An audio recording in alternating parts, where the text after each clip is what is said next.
Serena, je ne m'en suis jamais occupée, je ne l'ai jamais tenue dans mes bras, je l'ai nourrie, mais pas tous les jours.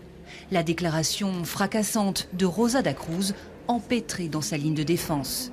Interrogée à l'époque des faits, elle raconte la naissance de son bébé auquel elle donne un biberon. Un vocabulaire qui contredit l'idée d'un déni de grossesse, souligne le président. On a plus l'impression d'une dissimulation d'enfant.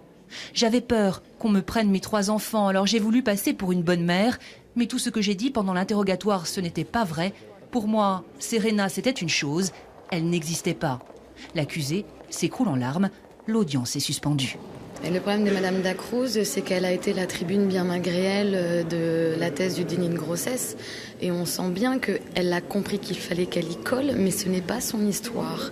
Et quand ce n'est pas son histoire, on ne peut plus après s'en sortir et dire la vérité. Et là, il y a une souffrance terrible chez cette femme de tenir une défense qui ne correspond pas à ce qu'elle a vécu, pas à ses mots. Et là, elle est dans un état qui m'inquiète tout particulièrement. Rosa da Cruz a donc menti. Mais à quel moment? De façon détaillée face aux enquêteurs à qui elle raconte les soins à minima prodigués pendant 2 ans à Serena, ou aujourd'hui devant la cour d'assises où elle assène « Je ne lui ai jamais donné de prénom, j'ai dit Serena » quand le gendarme m'a demandé son nom.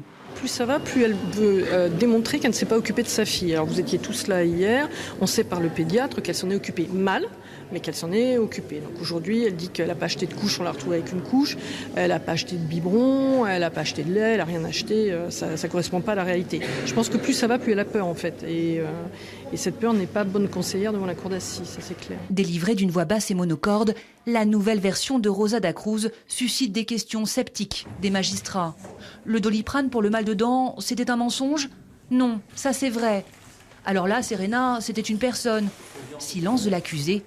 C'est difficile de faire rentrer les choses dans les cases, ironise l'avocat général.